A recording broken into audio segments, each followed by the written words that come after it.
Seeing no other way out, the LOX had t-shirts made with "Free the LOX" stenciled on them. And this is when they was on that Fuck Puffy tour. Ooh, I love that tour. Puff called around there to the Breakfast Club and was like, man, can we talk? We talking money?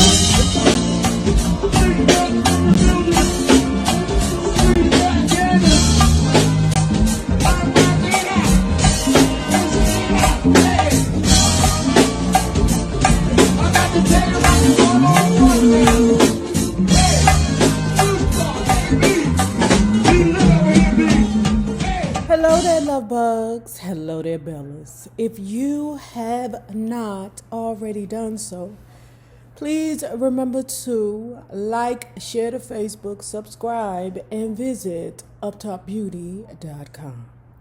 And if you are not already a part of this book club, please hit the Patreon link below and or the join button here on the YouTube. And for a small monthly fee of $5, you babies, yes, you can be privy to all the shenanigans before the YouTube gets it, if the YouTube gets it. If y'all bought this book yet, y'all paying this man for his game, because you know it is to be sold and not told. But go on over there to the Amazon. There's a link in the description bar and check it out. I mean, did he pull and didn't even? Did you pull? Oh, God, mother. Puff and I had increasing disagreements as the release of the Godzilla soundtrack approached. When D-Mac first called me about coming to LA, he said that Puff wanted to sign me to Bad Boy Entertainment. But once the song was completed, Puff refused to release it unless I signed a recording contract with D-Mac's new production company, Finish Line. Mark is very hesitant, as he should be hesitant. You always got to be hesitant in life. And here go Puffy, bitch ass. I'm telling you, it's about to get real disgusting out here in these streets. Look, Mark, we need to get this done. It's now or never. He said as I tried to read through all the legalistic mumbo jumbo, my confusion must have been obvious because Puff was smiling at me when I looked up from the stack of papers to ask him a question. Do you need a lawyer? He asked. Yeah, man, I replied sullenly. I'm going to have to hire a lawyer to go over all this with me. Damn, you don't trust me? Puff said, again with a big toothy smile. It's not that, Puff, I replied. I just need to know what I'm getting into. Again, like the Berry Gordy move. Well, I got this lawyer over there around the corner. He can help you out, girl. After Biggie signed the contract that Puff forced on him, for example, he walked away with only $25,000. To avoid people finding out just how broke Biggie was when he was killed, Puff announced that he was giving the fallen star's family several $1 million. If he had given Biggie a fair contract, Biggie would have had plenty of money to take care of his family forever and wouldn't have needed Puff's one-time charitable donation. My contract called for a $75,000 advance. 1/3 was a signing bonus. 1/3 was half of my publishing rights. And the last third would be given to me as soon as I finished my debut album.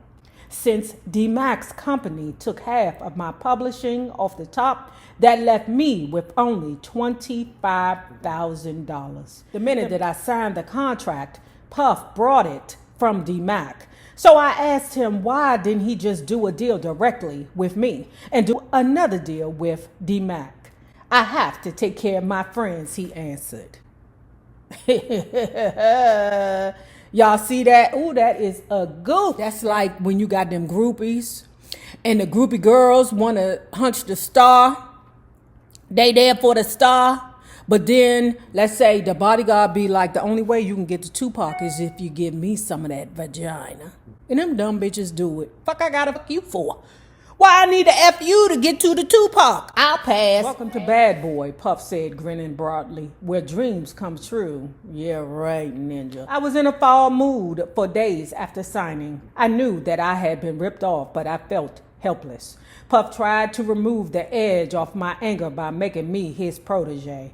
After the soundtrack was finished and Come With Me won favorable reviews, he started teaming me up with other bad boy artists who were trying to break out.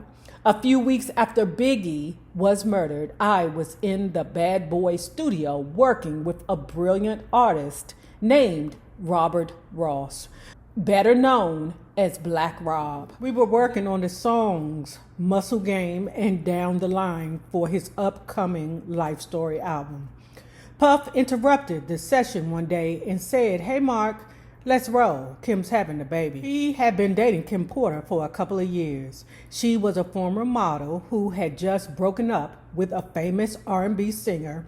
He didn't mention the R&B singer's name, but we know it's I'll Be Sure.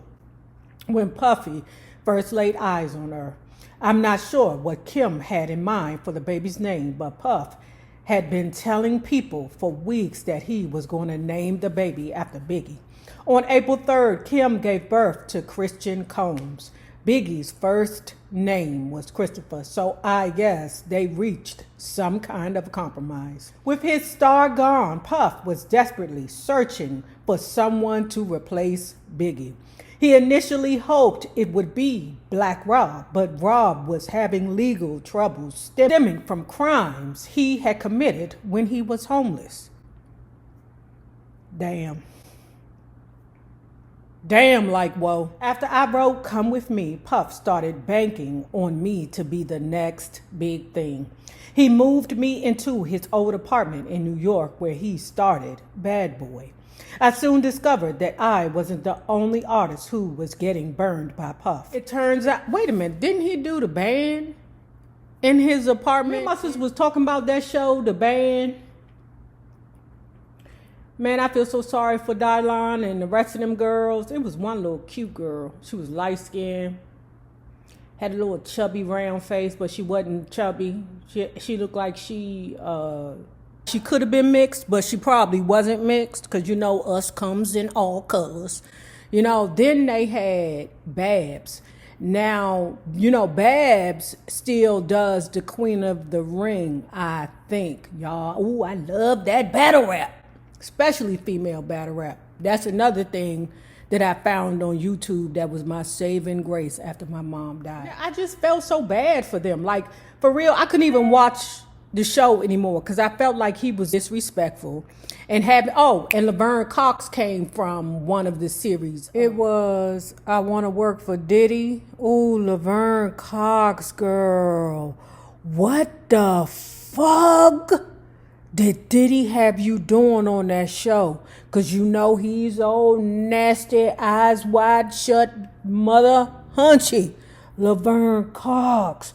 Did he have you around there doing nasty stuff with them nasty men? Girl! I just felt like he just was, unnecessarily doing too much.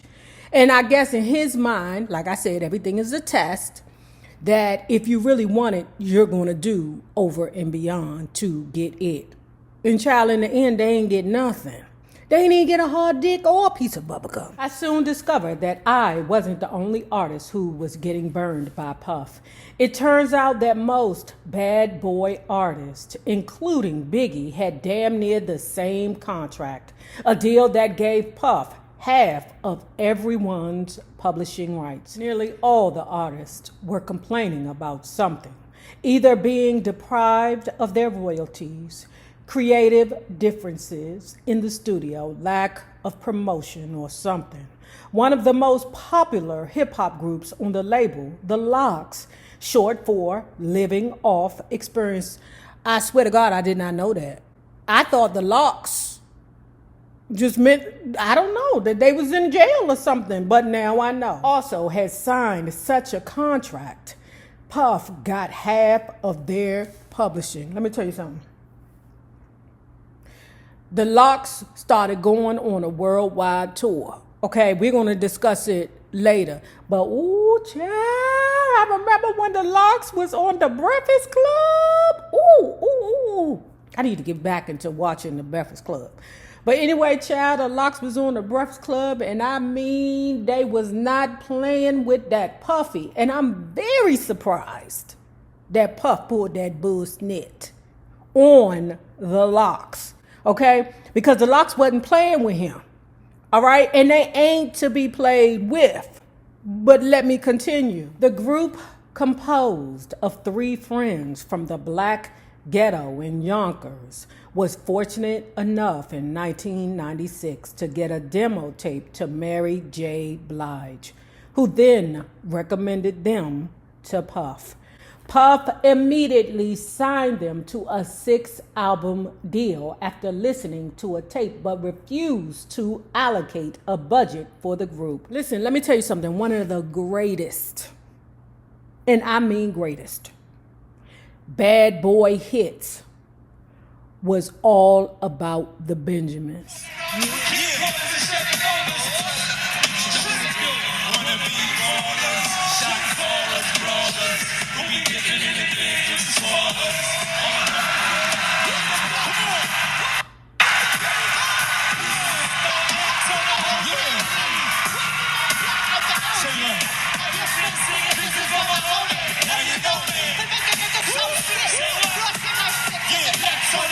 That and Totals, Can't You See? Y'all, what was your favorite bad boy hit? And I forgot about this one. This is one of the greatest. Man, that joke, the One More Chance remix, oh my God. With Faith singing the hook on that joint, oh my gosh. And the video, oh, that man, that's when I fell in love with Biggie Big Ass. Hey, who knew them damn artists were broke? According to Mark, while Puffy was putting the LOX on hold, he stole All About the Benjamins. They had written All About the Benjamins and I Got the Power for their debut album. Not only did Puff take the song for himself, but also added himself as one of the writers.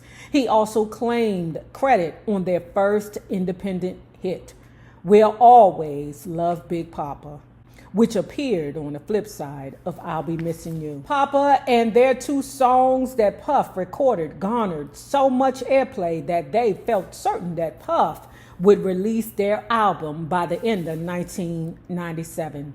Despite their begging, Puff refused to budge. Out of frustration, the trio got in touch with Steve Stout of Interscope Records. Interscope wanted to help them get out of their contract with Bad Boy so it could release their work right away since they were hot. As soon as Puff got wind of what was happening, he gave the LOX a budget and got them into the studio. Their first album, Money, Power, and Respect, was released in January 1998. Puff thought that he had pacified the trio, but he was mistaken. The album did well early on, but it sank fast because Puff failed to create a promotional program for the album and the group. The LOX was shocked when they discovered that their first publishing check was almost nothing. They asked to be released from their contract because Puff and the lawyers that he had recommended had misled them, and also because Puff wanted them to soften their hardcore image. Fuck, they need to soften their heart. Because like I told you, I never thought none of the people on Bad Boy were hard for real. One of you in the comments said, oh, Black Rob was hard for real. Okay, now that I'm reading that, I see what you're talking about, okay? Because this ninja had a whole bunch of charges pending against him. And you working for Bad Boy and you still struggling? What kind of book? You looking at yourself on the television and you still struggling? God damn! He told them that the contract was ironclad and that they owed him 5 more albums. To make matters worse, they were broke after splitting their small advance. Woo, personally,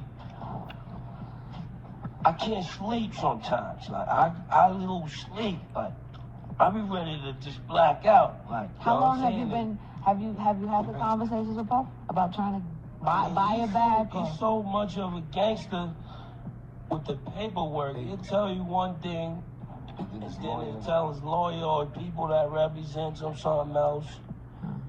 And then it never happened. And this is amazing. I mean, And you've been trying to do this for years? For years, Ange. We on our, we've been quiet and all that. We on our 7th or 8th lawyer for this. No security guard can stop. How much money are we talking? How much money are we talking? Off a skyscraper. We Stainless steel, the double door joints. talking. No I security. couldn't even tell you. I mean, estimate you couldn't. A couple mil. A couple million? I would say a couple mil. I can't even say. I'm not even sure. We paid a couple mil to get out. We paid almost $3 million to get out. To get off Bad Boy. Yeah, we had no $1 million budget. We did one album there, Ange. We did one album. We did Money, Power, Respect there. This ain't for albums. This is for life. This is for life, too. This This is why it's worth killing. It ain't like when this contract's up. So for the rest of your life, if you make a song, you have the way it stands, he gets money no matter what. if we make a Give It To Me or in the club, he's gonna make more off that than we are. And we are. And people That's don't worth understand. That's worth throwing it all out the window. That's worth saying, wake up saying, yo, I'm tired of this, man. I'm literally tired of this. Like, people, yo, it's a hit, and people been calling us since, like, you guys can't do this, and, it looks like a gimmick, and it looks like a game, and this is our life. Like, this ain't no joke. Like, from when we came in the door, It's worth killing. Last time y'all did this, man, y'all did the whole campaign, let the LOX go and all that. Y'all ain't want to be down with Bad Boy, so we let y'all go. Y'all want to be down with us, we let y'all go, we keep it moving. But to get on there and portray like somebody got to go and steal and rob and be shysting, y'all, that ain't really correct, you know what I'm saying? And first of all, I'm at my office right now. I'm always accessible. Y'all ain't got to get on the radio and do certain tactics and do certain things to ever holler at me. Dedicates, last time I saw you, I told you, let's get together, let's talk. You know what I'm saying? I told you I'm accessible. I said, if anything don't come, if there's somebody standing in the way for you expressing yourself, if any of y'all expressing yourself, y'all can come get at me directly. You know what I'm saying? All that going to the refrigerator and you going to kill, no, y'all ain't killing nobody, man. You know what I'm saying? We businessmen. We all mature adults here. All that right there, I'm at my office. Y'all can sit on this interview with her and talk as long as y'all want to talk about it. Or you can take the invitation I gave you before. But it's not even getting there because of your get on the radio, whatever tactics. I ain't your enemy. Dog, I ain't your enemy. You need to bang like that on cats that's coming at you. I ain't your enemy. Just yesterday we got a note from your office about killing saying you don't have no idea of none of this or none of nothing. just yesterday, your lawyer told us that. I see you at the show backstage. You said find out what it was. But don't sit here and portray like Puff took nothing from y'all. What is it? What is it? What do you call it? What do you call it? What do you call it? And don't say we can come to your office or do none of that, because we can't do none of that. We We can't handle it no other way but with lawyers, and you know that, so don't get on the radio and act like a tough guy or none of that. You know how we can settle? You acting I'm tough. in my office.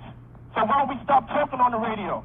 Now, you want people to stop talking because you just don't want to know the truth, dog. We made one record with you. Money, Power, Respect. It's 10 years later, and you still got half of our publishing. Now, there's no way you can make it justifiable that you deserve half of our publishing. To my face, we just at the concert. You ain't saying nothing. What are we gonna do? Save it to your face. Get sued? What do you want to do? No other way out, the LOX had t-shirts made with Free the LOX stenciled on them.